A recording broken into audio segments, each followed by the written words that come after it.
battlefronts of the world crash into action. In all climates and weathers, striking at enemies of amazing tenacity and resource, our soldiers have learned the value of speed and drive, of mobility and movement, the new pattern of war.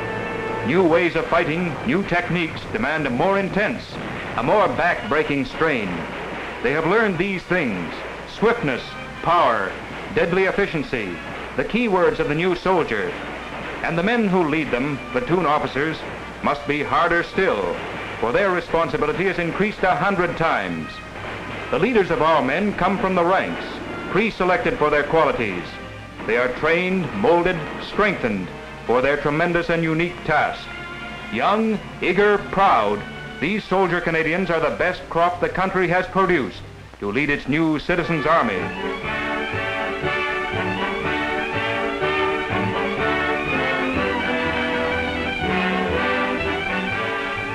Hurry, don't lose time.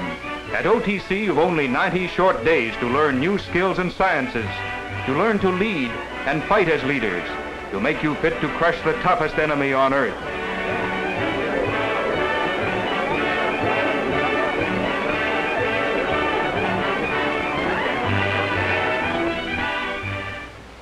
Looks as if it was going to be pretty tough for a guy like me here. I thought it was going to be just like at college. Roll call, 6:15 in the morning.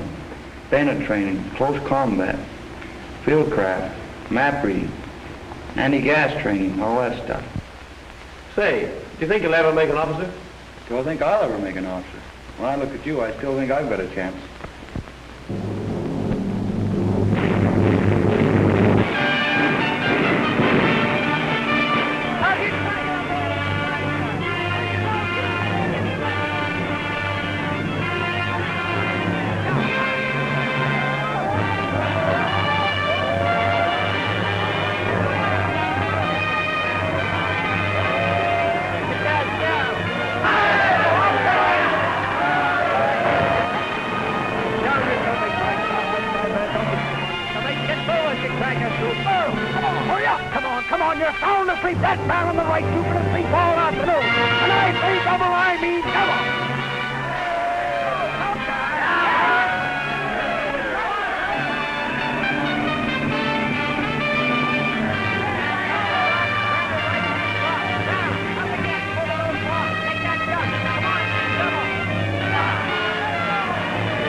Hello, Pete. Hi, Pete. Hi, gang.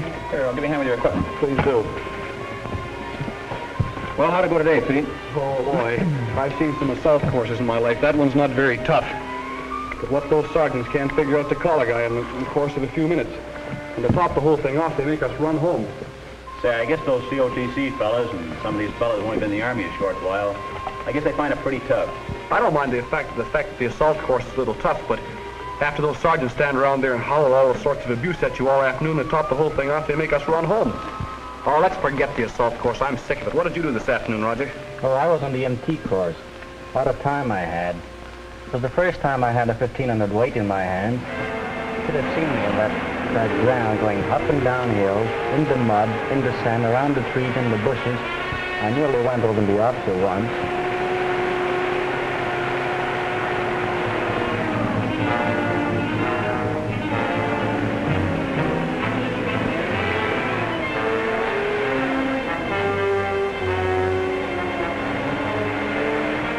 The steering wheel may burn in your palm. Hold on to it. Keep it straight. Tomorrow on the battlefield, ration supplies must go forward, and your driver may not be there.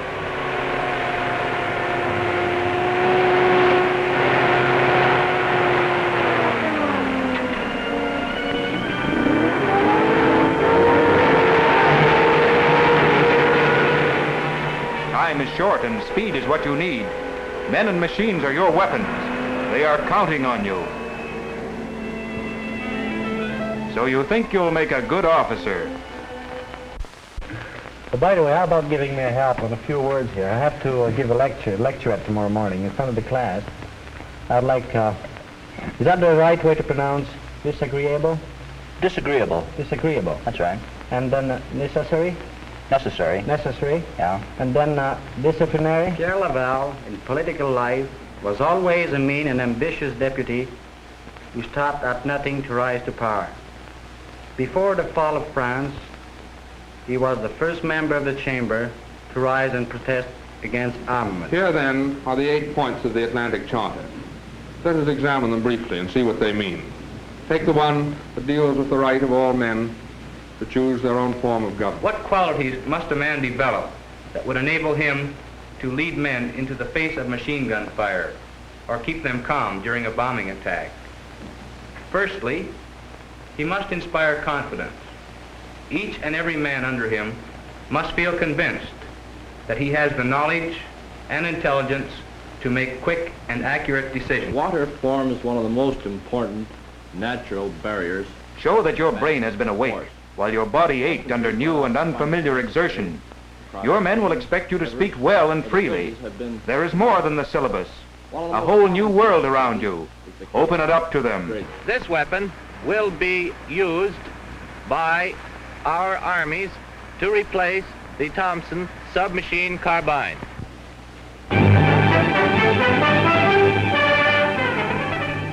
Perhaps they'll capture you. Perhaps you are disarmed. No gun or rifle to protect you. That is not the end of the story. Disarmed, yes, but prepared, you can be a match.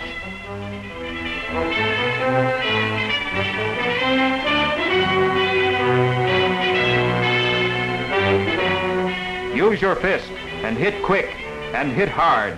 Your life and freedom is at stake.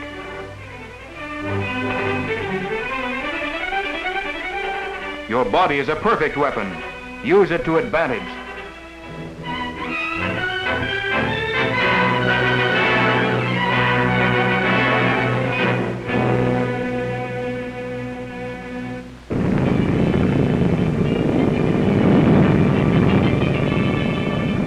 Another machine and another skill.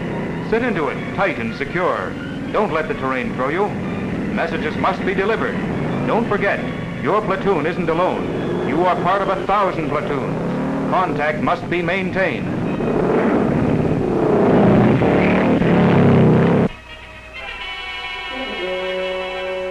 Any terrain is yours. A cliff, a crag, a beachhead. Take it. Hold it. Cling to rock with finger and toenails. Get up there quietly, quickly. The dizzy height must not frighten you. Your aim is higher and bigger. Surprise the enemy.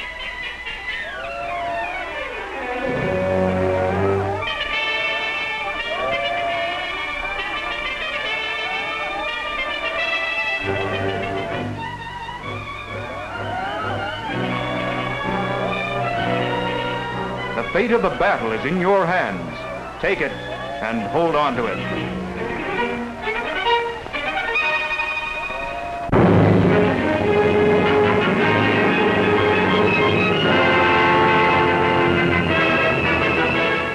A rock face, a sand pit, a river, unknown perils. Today and tomorrow, 100 new lessons, 1,000 natural and man-made obstacles, as hostile as the enemy himself. Keep your equipment dry. It'll protect you.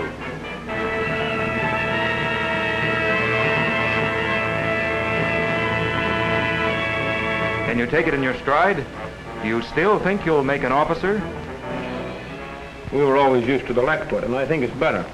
That's a pretty poor way for a guy to come dragging his rifle in here who's about to become an officer, isn't it? Oh, I don't care what I look like. I'm tired out. How's your hand, Con? Much better, thanks. Listen, lads, I don't get this. I always was led to believe that an officer used his brains, not his feet and his back and muscles all the time. Why out in that bandit training there, that sergeant was chasing us around like a pack of sheep? I don't just agree with you, Con. I think it's a good thing for us that we have to undergo this training, because we get the idea of how the men feel. Yes, not only that, but the good old days when an officer got a commission simply because it was family tradition or because it was an easy way to make a living is gone forever. And I think that any officer who can't run faster and farther and fight better than any man that he's supposed to be leading isn't worthy of leading those men across the road. The main point, to my opinion, is that you must get down to know your man as an individual.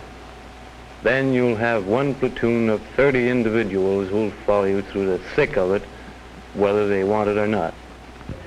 That's the trouble with you, Rolly. Every time I come in here to visit you, all you do is sit and lie there and read a bloody pamphlet. Well, now, look, I'm just going to read to you something that we were arguing about yesterday. Now, listen to this.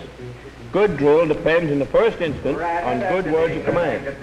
Words of command should be pronounced distinctly and loud enough to be heard by all concerned. Oh, Bill, for God's sake, shut up. There's another thing that's wrong with you. Forget about your pamphlets. Why don't you get a little bit of music into your soul? Sure, Rolly. Don't you remember the South Downs? Yeah, and Tiger? how it rained. Sure. Up to your eyes in water, up to your knees in slush, using the kind of language that makes your sergeant blush. Who wouldn't be a soldier, should I would like to know? They sent a man on furlough, and he simply refused to go. Oh, oh, oh, it's a lovely war. What do you want with eggs and ham when you got plum and apple jam? 4 and 4's right turn. What do you do with the money you earn? Oh, oh, oh, it's a lovely war.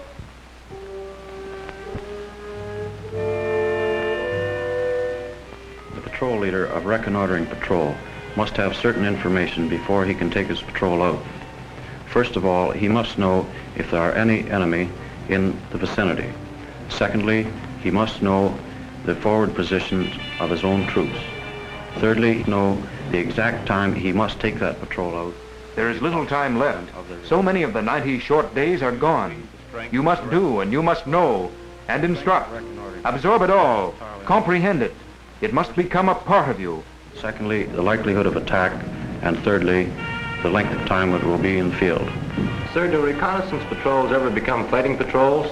It becomes a fighting patrol only when they are surprised by the enemy. The angle here should be kept as close to 90 degrees as possible, so that the Bren group can maintain their covering fire until the last moment. The rifle group will assault from this position, and when they have killed all the enemy on the objective, will consolidate in a position up here at least 50 yards beyond the objective. The object of battle drill is to inculcate into a... You must be a specialist in everything. First aid and chemical warfare, man management and radio signals, logistics and dietetics, military law and map reading. Section 1 will take stop section task. Section 2, right flanking. Section 3, left flanking. Assault will be on my signal. 1 round of 2-inch mortar.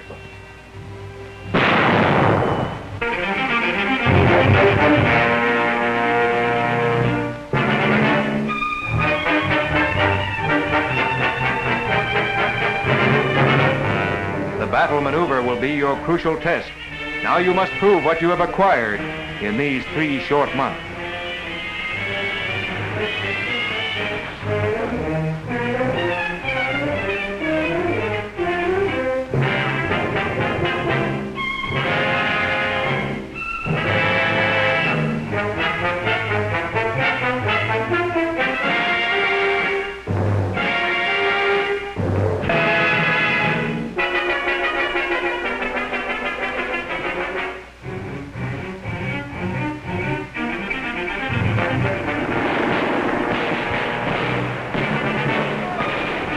Have you really learned all there is to know? Has it become part of you, through the eye to the brain and to the muscle?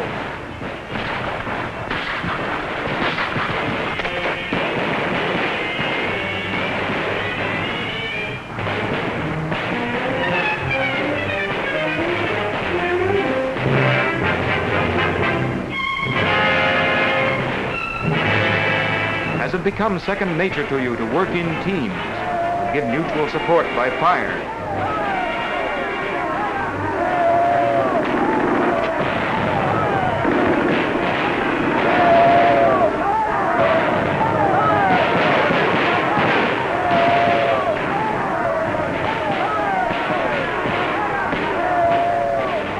Has your sense of timing become infallible? And are you sure of yourself? Are your fighting reflexes perfect?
Teachers are watching you, adding up the score. Your 90 days are up. Here is your answer. It's the first time that you wear the badge of an officer in the Canadian Army. You must set the example. And remember that the constant duty of an officer is to know and understand and care for his men. Lieutenant McLeod? Insurance agent. Lieutenant Anderson? Logger. Lieutenant Richard? Radio announcer. Lieutenant Ashman? School teacher. Lieutenant Farr? Farmer. Citizen soldiers all, you are ready for the high school of the officer. The next step then, the men themselves. Your team is waiting.